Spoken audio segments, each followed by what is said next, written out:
सवाल है कि क्या जिन भी किसी मर्दी औरत पर आशिक हो सकते हैं? इनका सवाल यह है कि क्या जिन किसी औरत पर आशिक या हो मर्द सकते पर, हैं। हाँ, या उनका रिश्ता ना होने से? हाँ बिल्कुल भाई, जिन्हों को अल्लाह ने इख्तियार दिया, हुजूर ये फरमाते हैं कि शैतान तुम्हारे दिलों में वसवसे डाल के थूथड़ी जमा देता है तुम्हारे दिल पे और वसवसे डाल के तुम्हें गुमराह करता है। तो बिल्कुल ऐसा हो सकता है कि शैतान, देखो जब आखिरी खुतबे को नबी अकरम सल्लल्लाहु अलैहि वसल्लम चले ना, तो रास्ते में एक लड़की थी, उसकी बहुत बुरी हालत थी। तो नबी ने कहा कि इस पे जिनका साया है। तो नबी ने उस पर दम किया और वो अल्हम्दुलिल्लाह ठीक हो गई। तो इस तरह से जिन्नात का आना है, लेकिन ये बहुत रेयर केस होते हैं, लेकिन वो भी आजमाइश का हिस्सा है अल्लाह की तरफ से। अगर अल्लाह चाहेगा तो जादू या जिन हो सकता है, लेकिन ये जो हर आदमी को ये शुबह है ना मेरे ऊपर जिन और मेरे ऊपर जादू है, ये नहीं होता। ये 10 लाख में मुझे बैठते 20-22 साल हो गए, शायद 2-4 ही केस आए वो, और 90% लोग आके कहते हैं कि मेरे भाई ने मेरे पे तावीज़ करा दिया, मेरे चचा ने करा दिया, मेरी मामी ने करा दिया, मेरे पड़ोसी को ये दिक्कत है, मेरी बहन को ये दिक्कत है। अपनी परेशानी अपनी करतूतें देखते नहीं, जबकि कुरान ये कहता है तुम्हारे ऊपर अपनी करतूतों की वजह से मुसीबतें आती हैं।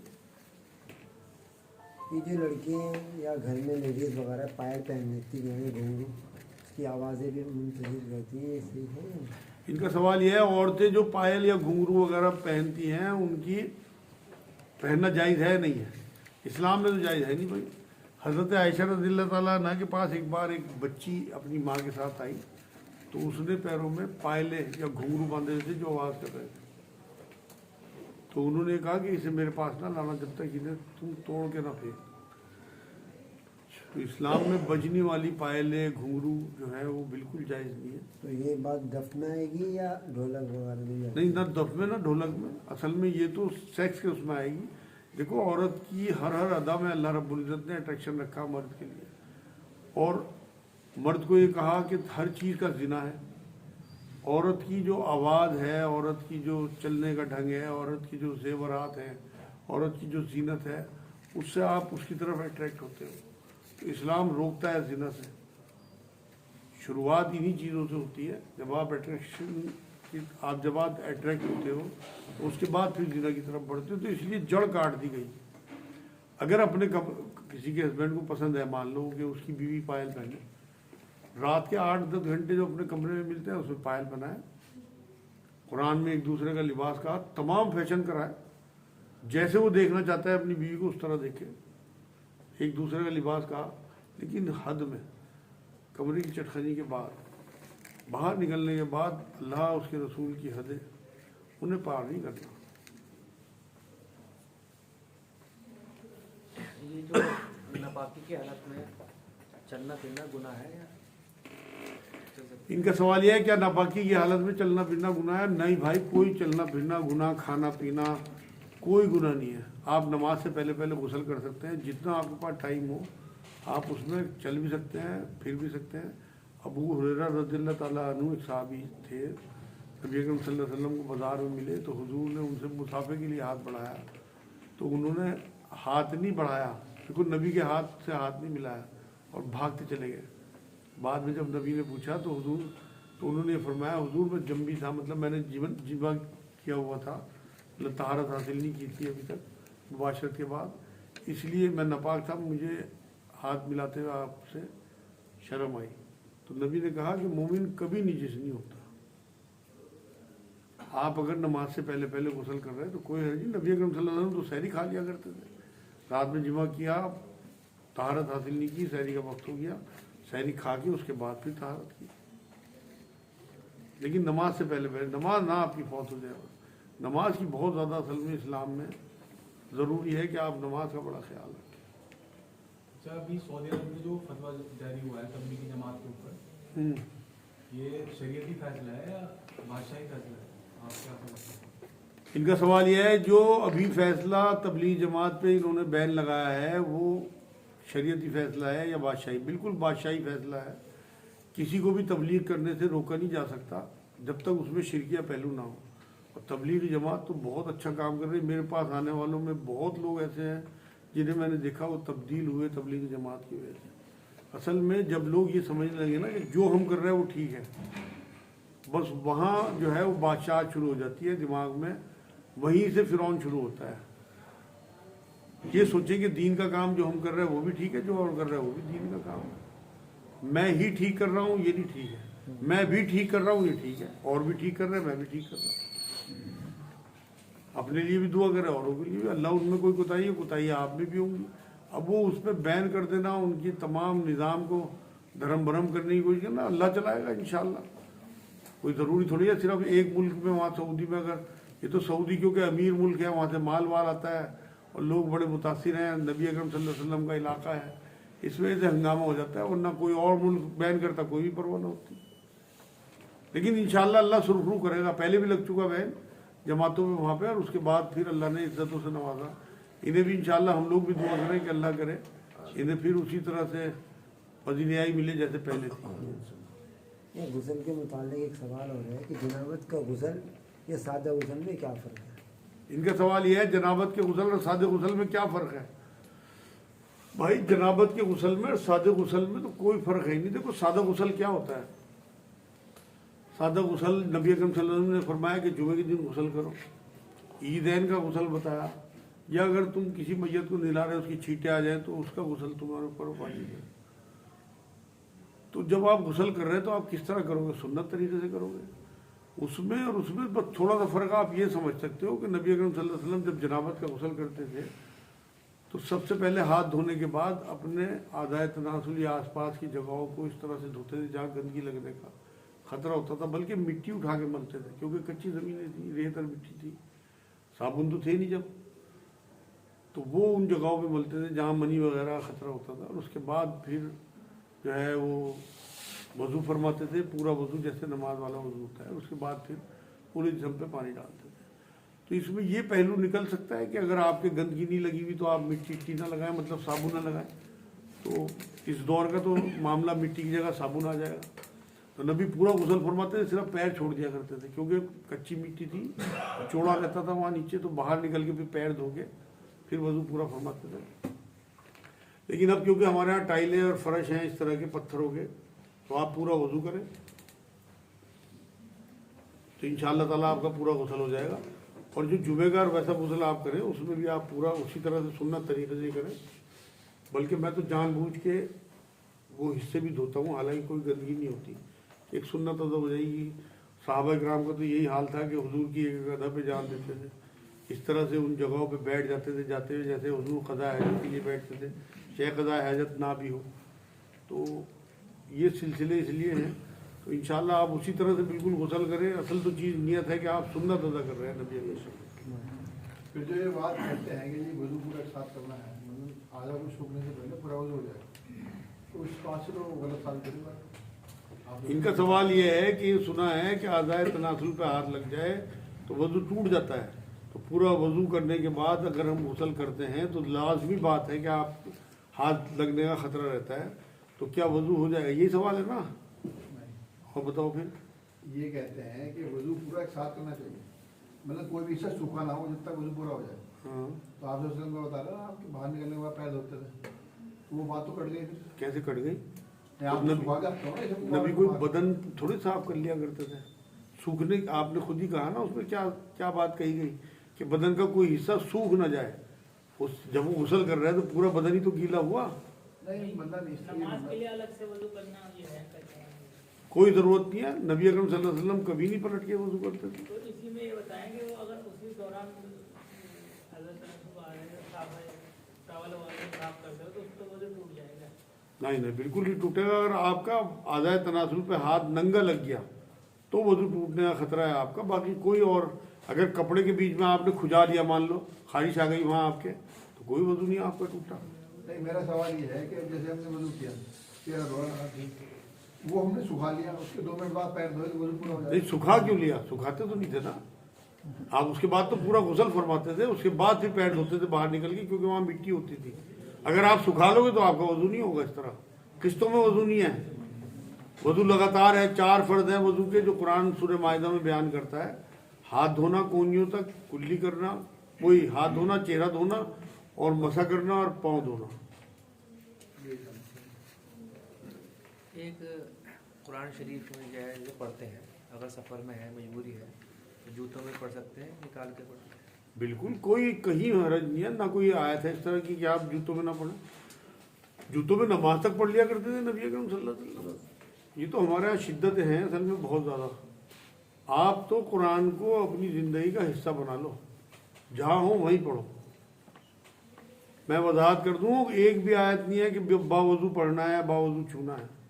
सिर्फ कोशिश ये करनी है कि जब आपकी तहारत ना हो, आप नापाक हो, तब ना छो।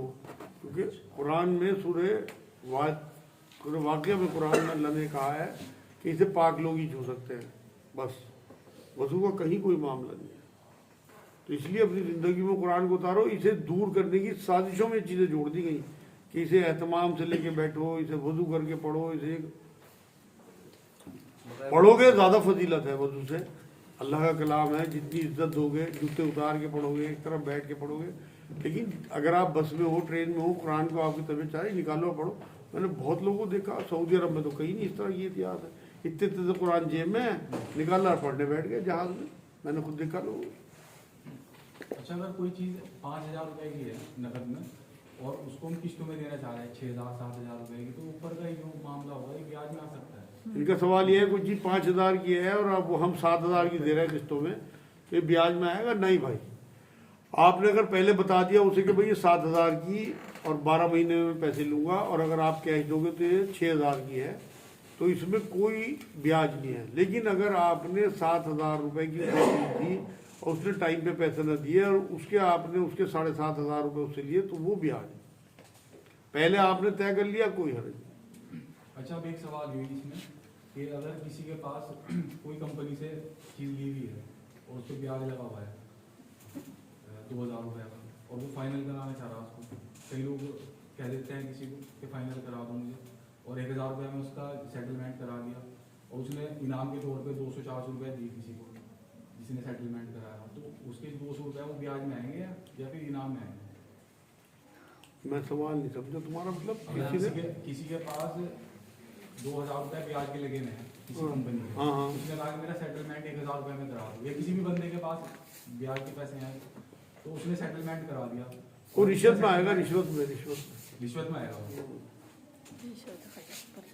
जैसे दुनिया के अंदर शौहर और बीवी साथ रहते हैं, क्या जन्नत में भी दोनों साथ मिलेंगे? या इनका सवाल ये है, जैसे शौहर बीवी दुनिया में हैं, वही शौहर बीवी क्या जन्नत में भी होंगे? वहीं फंसोगे हमें। रिकॉर्ड हो गई। भाई ऐसा है, सवाल तो इनका समझ में आ गया। देखो, अगर दोनों शौहर बीवी नेक हुए तो वाकई अल्लाह वहाँ इकट्ठा कर देगा। देखो, आप ये देखो, नेक लोगों के साथ रहने का हुक्म दिया और मज़हब ही आता है नेक लोगों के साथ रहने में। अगर आपकी बीवी वाकई इस काबिल है कि आपकी उसे देख के तबीयत खुश होती है और आपको लगता है कि मेरा घर जन्नत है, तो आप कैसे छोड़ दोगे उसे? तो कुरान ये कहता है कि जन्नतियों की कोई भी बात मैं मोड़ूंगा नहीं, उनकी तमाम ख्वाहिशें पूरी की जाएंगी। लेकिन अगर कोई जालिम मर्द है, तो ऐसा थोड़ी है कि वो ये औरत ने यहाँ आजमाइश के तौर पर ज़िंदगी गुजारी। इस तरह तो फिर आसिया अलैहिस्सलाम को आप देखो ना, फ़िरौन के साथ ज़िंदगी काटी। वहाँ अगर फ़िरौन मिल गया तो क्या हशर होगा? फ़िरौन तो पहुँचेगा नहीं जन्नत तक। तो वहाँ पसंदीदा मर्द दिए जाएंगे, पसंदीदा औरतें दी जाएंगी। अगर आपको आपकी बीवी पसंद है तो वाकई आप दोनों इकट्ठे हो जाओगे, और अगर आपकी बीवी आपको पसंद नहीं है तो वहाँ आपको दूसरी आपकी पसंद की औरतें दी जाएंगी। इस तरह औरतों को पसंद के मर्द दिए जाएंगे। अच्छा, जब क़यामत में फैसला होना है तो ये कब्र का हिसाब कैसा है? इनका सवाल यह है कि जब क़यामत में फैसला होना तो कब्र में कैसा अज़ाब है, यही सवाल है। भाई, हज़रत उस्मान रज़ियल्लाहु ताला अन्हु तड़पते थे, रोते थे कि बस अल्लाह पाक मुझे पहली मंजिल जो है कब्र की उसे आसान कर दो। खुद हुज़ूर सल्लल्लाहु अलैहि वसल्लम कब्र की अज़ाब से पनाह मांगते थे। असल में ये पहला मरहला है। नबी ने फरमाया कि उसी दिन हिसाब हो जाएगा कि कौन जन्नती कौन दोज़खी। दोज़ख जो है वो इस तरह का मामला समझो आप कि जैसे इल्ज़ाम लगने के बाद आदमी को पहले थाने में रखा जाता है, उसके बाद फिर जेल भेजा जाता है, या किसी बादशाह से मिलने से पहले किसी मेहमान खाने में ठहराया जाता है, उसके बाद फिर बादशाह के दरबार में भेजा जाता है।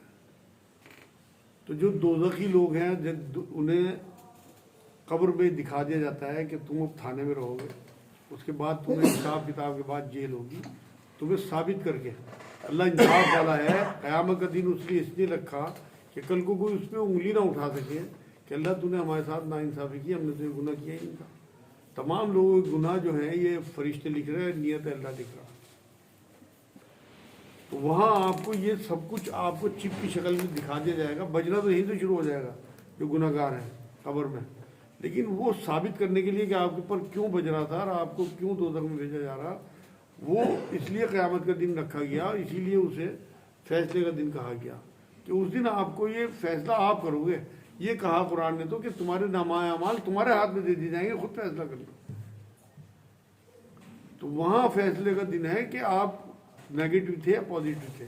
इसी तरह से बादशाह के मेहमान आप बनने वाले हो तो आपको मेहमान खाने में पहले ठहराया गया कि अभी वो दिन नहीं आया कि बादशाह से आपकी मुलाकात हो, उसके बाद फिर वो बादशाह से मुलाकात आपकी। इसे इस तरह से समझ लो कब्र।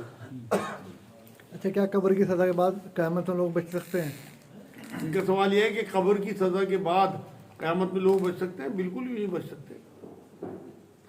क़यामत कब्र में जो सज़ा मिलेगी वो मिलेगी उन्हें कि जो गुनाहगार होंगे, जिन्होंने यहाँ लगी नाफरमानी की होगी, जिन्होंने कुफ्र शिरक और बिदअतें की होंगी, तो वो तो फैसला तो यही हो जाना। आपका नबी ने फरमाया कि कब्र या तो दोज़ख के गढ़ों में से एक गढ़ा है या जन्नत के बागों में से एक बाग है। तो एक बार फैसला होने के बाद अगर फिर ये फैसला वहाँ होना है कि नबी ने फरमाया कि अगर किसी के दिल में राई के दाने के बराबर भी ईमान होगा तो फिर अल्लाह उसे दोज़ख में नहीं रहने देगा। तो हो सकता है कुछ लोग ऐसे जो हों वहाँ जाके उनका फैसला हो और फिर नबी अकरम सल्लल्लाहु अलैहि वसल्लम की शफाअत उनके काम आ जाए, लेकिन ये कंफर्म नहीं है। उनकी शफाअत का जो मामला है वो भी यही साबित हो जाएगा, क्योंकि नबी को अगर वो पहचानेंगे नहीं, खबर में जो सवाल आपने सुने होंगे उसमें नबी अकरम सल्लल्लाहु अलैहि वसल्लम की एक इमेज दिखाई जाएगी कि तुम्हारा इस शख्स के बारे में क्या ख्याल है। तो जो लोग अल्लाह को मानने वाले, रसूल को मानने वाले होंगे तो वो बता देंगे तो मोहम्मद रसूलुल्लाह है। और जो लोग इनकारी होंगे यहाँ उनके, वो कह देंगे हम तो जानते हैं। तो फैसला तो यही हो गया, तो शफाअत तो यहीं से ख़त्म हो गई।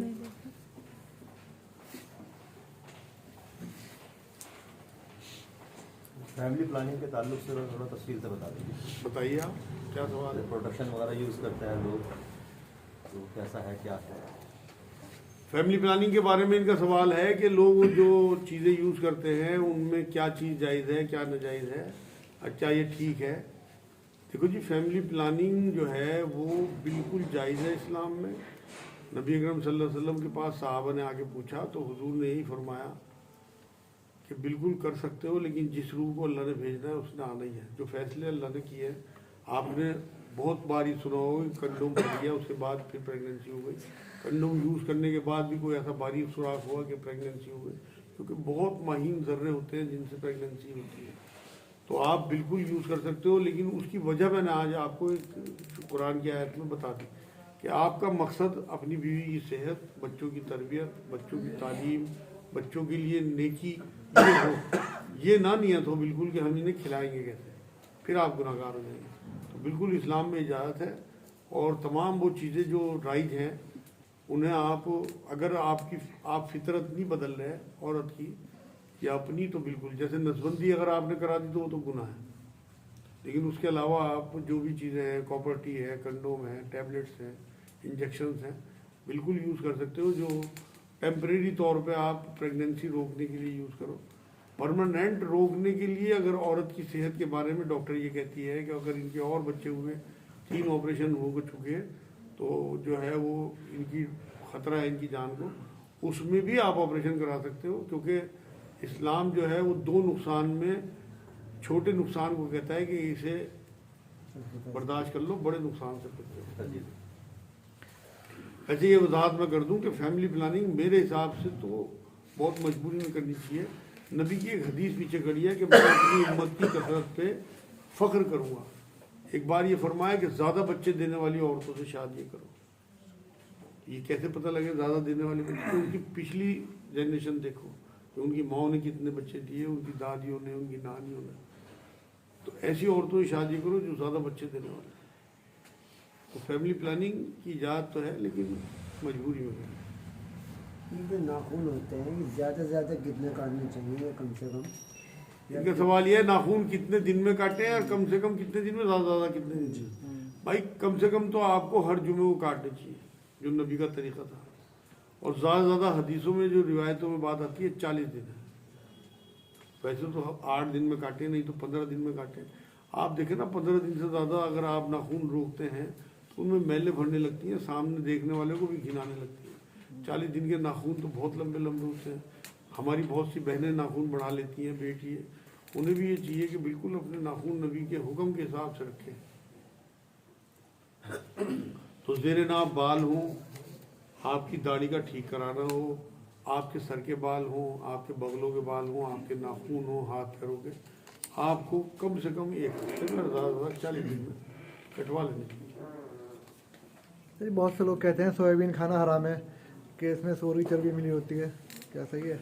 बड़ा अच्छा सवाल है भाई, ये वाकई इसमें बहुत मुआशरे में उड़ी हुई है कि सोयाबीन के बारे में सवाल ये आता है, इसमें सूअर की चर्बी है और ये खाना हराम है। बिल्कुल हराम नहीं है, ज़मीन से पैदा होता है। इसमें से तेल निकाल के इसे फिर पैकेटों में बंद करके एक सब्जी की तरह बेचा जाता है। कोई हरज नहीं है, बिल्कुल कहीं से कोई बात साबित नहीं है, लोगों ने बिलौजे उड़ा दी। असल में मैं आज आपको बात बताऊं, इंटरनेशनल जो कंपनियां हैं ना, वो एक दूसरे की मुखालफत में भी इस तरह की चीज़ें उड़ा देती हैं। कोई कंपनी अपने मुंह से कहे ना कि इसमें सूअर की चर्बी है या इसमें गौमूत्र है या इसमें ये चीज़ है, फिर तो आपके लिए हराम है। बहुत ज़्यादा तहकीक नहीं करनी, वरना ज़िंदगी मुश्किल हो जाएगी आपके लिए। अगर कंपनी खुद क्या है या आपको कोई बहुत बड़ा आलिम ये बात कहे कि मैंने खुद देखा बनते हुए, जिसका आपको बहुत ज़्यादा यकीन हो कि हाँ ये कभी झूठ नहीं बोल सकता, ईमान का दर्जा जो है वो इस लेवल पे है, तो तब आपको मानना है। अदरवाइज आप भगने तो लोग रोज़ ही आती हैं खबरें, अमूल के मक्खन में ये पड़ा हुआ है और चॉकलेट में ये पड़ा हुआ है, बेकार की बात है। सिंबल भी बना हुआ है लाल और हरा।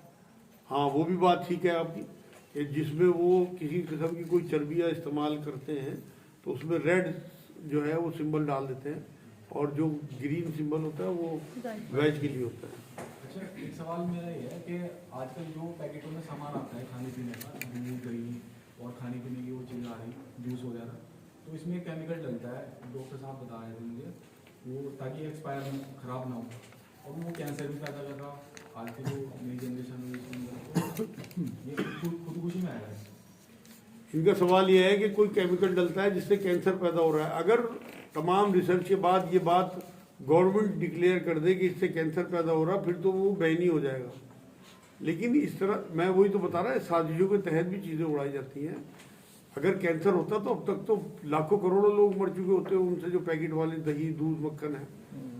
अब आप ये देखिए ना, जिस तरह से पब्लिक बढ़ रही है, आपको तो जीना मुश्किल हो जाएगा। कहाँ से आप भैंसे ले आओगे अगर ये आर्टिफिशियल दूध, आर्टिफिशियल मक्खन, दही वगैरह ना हो, या अंडे ही ना हो, या अब ये मुर्गे जैसे वो फार्म के मुर्गे, मैंने उनके बारे में भी सुना कि ऐसा इंजेक्शन लगता है कि वो कैंसर पैदा कर दे। अभी तक तो सुना नहीं कि लोग मर रहे हो। रूटीन से लोग मरते हैं कैंसर से भी, इन वजह से नहीं मरते। अगर ये रिसर्च से साबित हो गया फिर आपके लिए हराम है, क्योंकि आपको कुरान ये हुक्म देता है कि अपनी जानों की हिफाजत करो, अपनी जानों पर जुल्म न करो। मेरा सवाल आपसे, जैसे मैंने ये सुना है कि जैसे किसी पे कोई जादू हो जाता है तो उसको जब तक उतार ना हो आप कुछ भी पढ़ लो तो वो आपको फ़ायदा नहीं देने की, क्या ये बात सही है गलत है?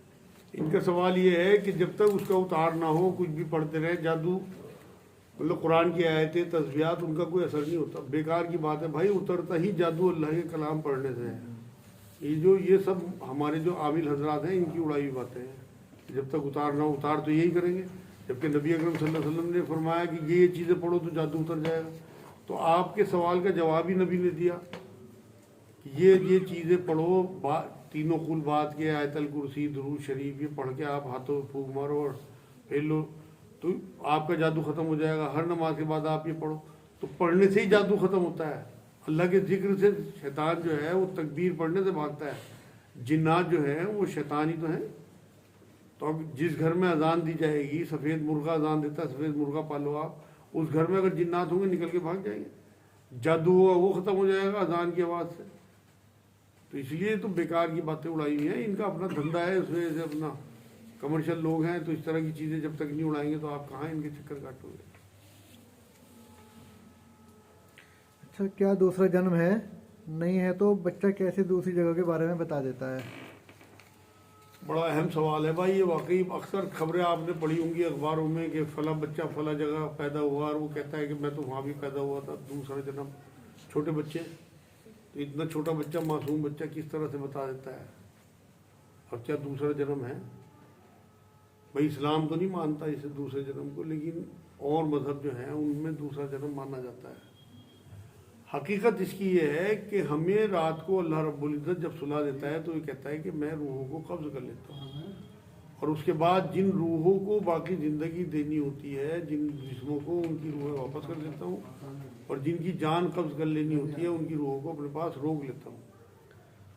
तो जब रूहें निकलती हैं तो चंद रूहें जो हैं वो अल्लाह के ही हुक्म से, मान लो थोड़ी सी आज़ादी उन्हें मिली, इधर उधर वो गई, तो वो उनके उन इलाकों में घूम गई, क्योंकि इनका कोई वैसा तो वजूद होता नहीं फिजिकल के, वो उन्हें एकदम से चिप की हालत होती है, तो वो किसी इलाके से गुजरते हुए उनके अंदर वो चीज़ें समा गई कि ये इलाका है। तो वो चीज़ जब वो रात को फिर सुबह को बेदार करके उस बच्चे को, तो वो बताता है, उसके जहन में उस रूह के ज़रिए उसकी चीज़ें आ गई दिमाग में कि इस तरह इलाका है, ये नाम है, ये माँ बाप है। ये अक्सर होता है, और ये सिर्फ हिंदुओं में नहीं होता, ये अक्सर मुसलमानों में भी हो सकता है, लेकिन वो पुनर्जन्म नहीं है, ना वो आवागमन है, ना वो दूसरा जन्म है। ये इसी तरह की चीज़ें हैं और कुछ नहीं है।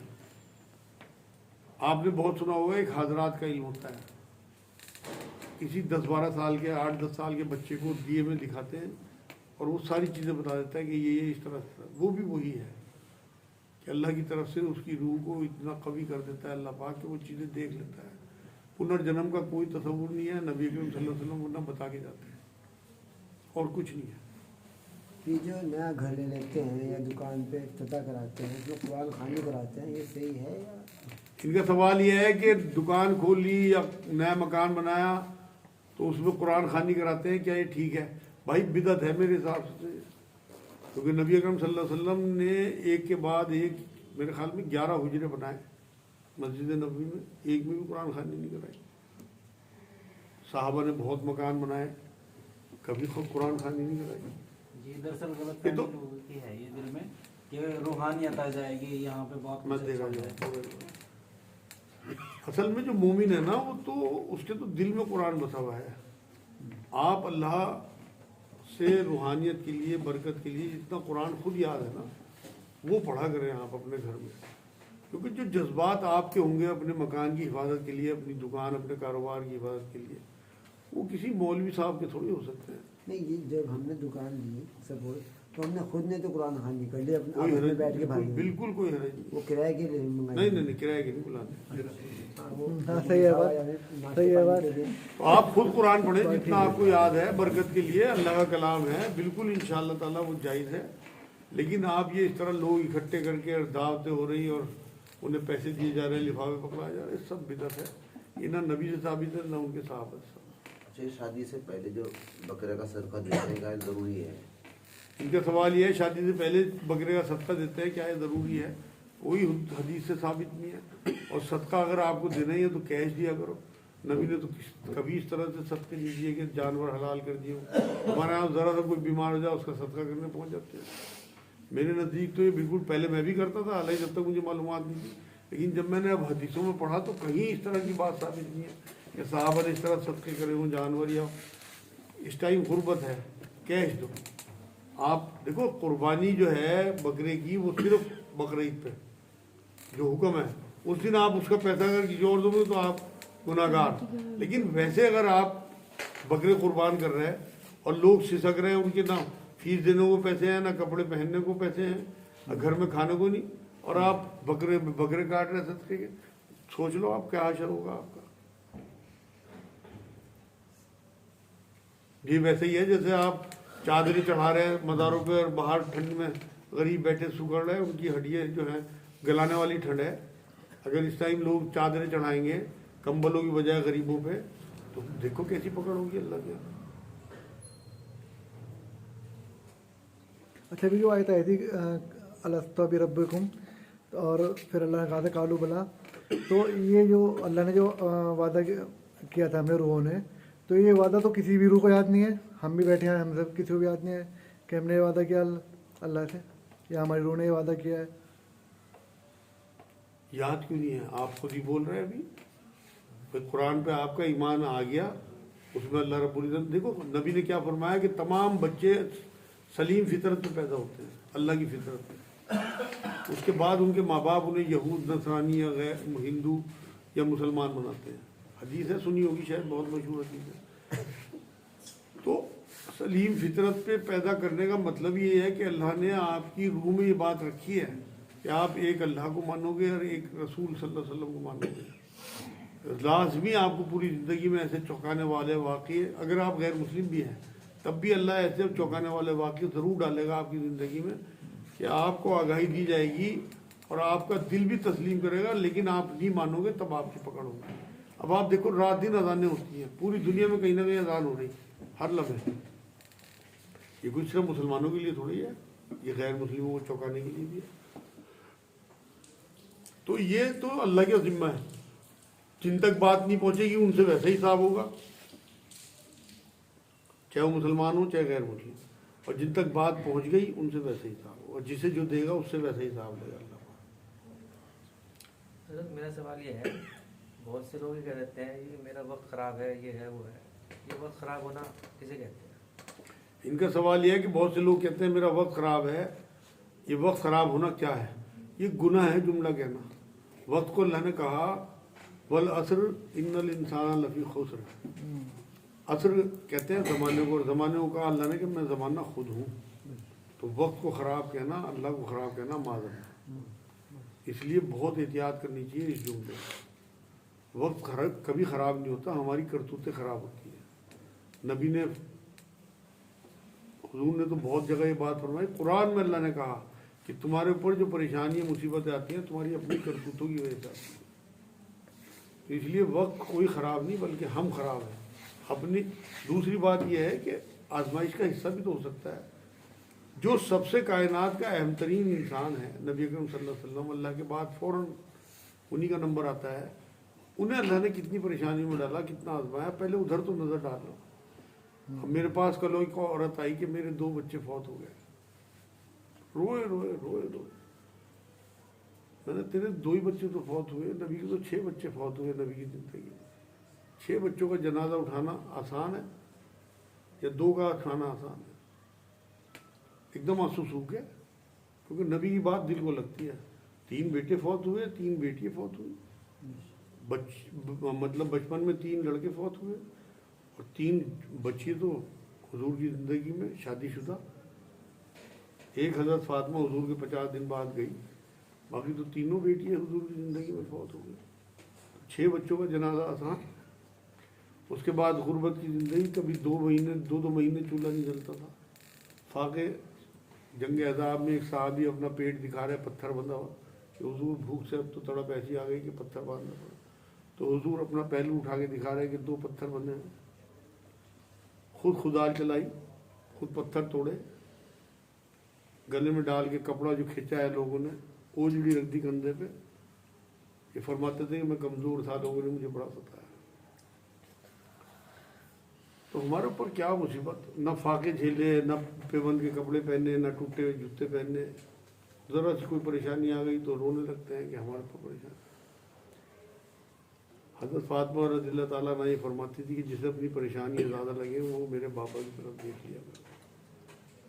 इतने दुख झेल के गए, खुद फरमाते थे कि तमाम नबियों को सताया गया, लेकिन सबसे ज़्यादा मुझे सताया गया। देखो, हमारे लिए उसवा कहा कुरान ने नबी को। आपको अपनी जिस तकलीफ में भी ज़्यादा तकलीफ महसूस होना, आप ये देखो तकलीफ नबी को तो नहीं पहुंची। ऐसा कोई दुख नहीं है जो नबी को ना पहुंचा। आपके अपने दुख हल्के हो जाएंगे, गारंटी है। कोई सा भी दुख उठा लो अपना उसे, क्योंकि नबी अकरम सल्लल्लाहु अलैहि वसल्लम को अल्लाह रब्बुल इज़्ज़त ने हर दर्जे के दुख इसलिए दिए कि नबी को उसवा कहा कुरान में। और उसवा जो होता है वो अमीर से अमीर आदमी के लिए भी और गरीब से गरीब आदमी के लिए भी, जो तबके का सबसे गिरा हुआ मतलब हालात में हो, उसके लिए भी नबी उसवा थे। तो उन्हें सब मरहलों से गुजारा कि वो ये ना कह सके कि जो है मैं, मेरे जैसा तो कोई भी नहीं। तो नबी को देख के कोई ये नहीं कह सकता। इसीलिए नबी को ऐसे मरहलों से गुजारा कि सबके लिए उन्हें उसवा बनाना था। टाइम क्या हो गया? और तो किसी के बारे में कोई बात नहीं। सवाल ये इंसाल सवाब की क्या हकीकत है? इनका सवाल यह है कि इसाले सवाब की क्या हकीकत है? इसाले सवाब हक है? नहीं, जैसे गुनाहगार है कोई, हाँ। कोई भी है, उसको इसाले सवाब किया जा सकता है? इनका सवाल यह है कि गुनाहगार है, उसे क्या इसाले सवाब किया जा सकता है? बिल्कुल किया जा सकता है, लेकिन वो इसाले सवाब उसके आलम बरज़ख में काम आएगा। जो बरज़ख की ज़िंदगी है, उसकी आड़ की ज़िंदगी, उसमें उसके अज़ाब हल्के करा देगा, वो आपका जो इसाले सवाब होगा। लेकिन फैसला जो आखिरत में होना है, वो उसमें कुछ नहीं बदलाव करा सकता कि वो जन्नती है दोज़खी है, उसमें इसाले सवाब बिल्कुल नहीं बदलाव करा सकता। यहाँ उसके अज़ाब हल्के हो जाएंगे। जो कब्र का मतलब कब्र क्या, बरज़ख समझो, आड़ की ज़िंदगी, उसमें उसके जो अज़ाब के जो मामले हैं उनमें हल्का बना देगा। और किसी का साथ नहीं? एक सवाल था मेरा। हाँ, आप सल्लल्लाहु अलैहि वसल्लम ने फरमाया कि जब तुम खाना बनाओ सालन तो उसमें थोड़ा पानी डाल दिया करो ताकि किसी पड़ोस के यहाँ दे सको। तो उस वक्त तो जो है किल्लत का दौर था, गुर्बत का दौर था। आज के दौर में अगर ऐसा करेंगे तो जो है खाना जो है थोड़ा हल्का बनेगा और इस तरह का खाना कोई खाता नहीं। तो आज के दौर में हमें क्या करना चाहिए? इनका सवाल ये है कि उस टाइम नबी ने फरमाया कि शोरबे में पानी बढ़ा दो। ये उन्हीं लोगों का जिनकी हैसियत नहीं थी, और जिनकी हैसियत है उन्हें तो शोरबे की देग पकानी चाहिए बांटने के लिए अपने पड़ोस में। मेरे भाई, ये तो खुद ही आपने जवाब दे दिया कि इस दौर में अगर आप ऐसा सालन किसी के यहाँ भेजोगे वो नाली में फेंकेगा। तो इसलिए अगर आपकी हैसियत है तो आप फौरन उसकी देग कर दो पतीली की जगह, और वो अपने पड़ोसियों में भिजवाओ।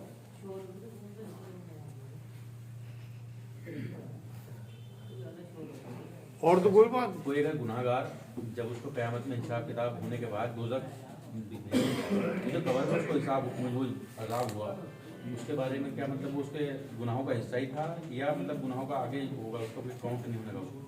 इनका सवाल ये है कि कब्र में जो अज़ाब हो चुके, क्या वहाँ के अज़ाब को कुछ कम करा देंगे? मतलब वहाँ कुछ कंपलसेशन मिल जाएगा क्योंकि कब्र में अज़ाब हो चुका? कोई नहीं होगा भाई, दिन ब दिन अज़ाब बढ़ता जाएगा। जिस तरह से जन्नत में दिन ब दिन नेमतें बढ़ती जाएंगी जन्नतियों की, इसी तरह दोज़खियों के अज़ाब कब्र से निकलने के बाद असल दोज़ख जब शुरू होगी तो कब्र से ज़्यादा अज़ाब होंगे और दिन ब दिन बढ़ते चले जाएंगे। इनके बारे में फैसला होता है। किसी का भी अज़ाब कम नहीं होगा। सिर्फ उन लोगों के अज़ाब जो हैं वो असल में दोज़ख में भी दर्जे हैं। जिस तरह जन्नत में दर्जे हैं बुलंदियों के, इसी तरह दोज़ख में भी निचले दर्जे हैं।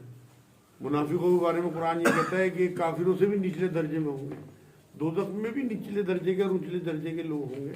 सबसे ऊंचे दर्जे पे दोज़ख में जो होंगे वो इस तरह के लोग होंगे जिन्होंने कुफ्र की हालत में मौत पाई होगी, जिंदगी में बड़ी नेकी की होगी, और उन्हें ऐसे आग के जूते पहनाए जाएंगे कि उन जूतों से उनके दिमाग खोलेंगे जैसे हड्डियाँ खोलती है। ये हदीसों में आता है। जिन्होंने बहुत नेकी की होगी दुनिया में, लेकिन वफादारी अल्लाह से पहली शर्त है, कलमा नहीं पढ़ा होगा तो कुफ्र की हालत में मरे होंगे, तो उन्हें हल्के हल्के अज़ाब ये है सबसे हल्के। टाइम हो गया मेरे ख्याल में। कुत्ता अगर टच हो जाए कपड़ों से तो क्या नमाज हो जाएगी? इनका सवाल ये है कि कुत्ता अगर टच हो जाए तो नमाज हो जाएगी? बिल्कुल हो जाएगी।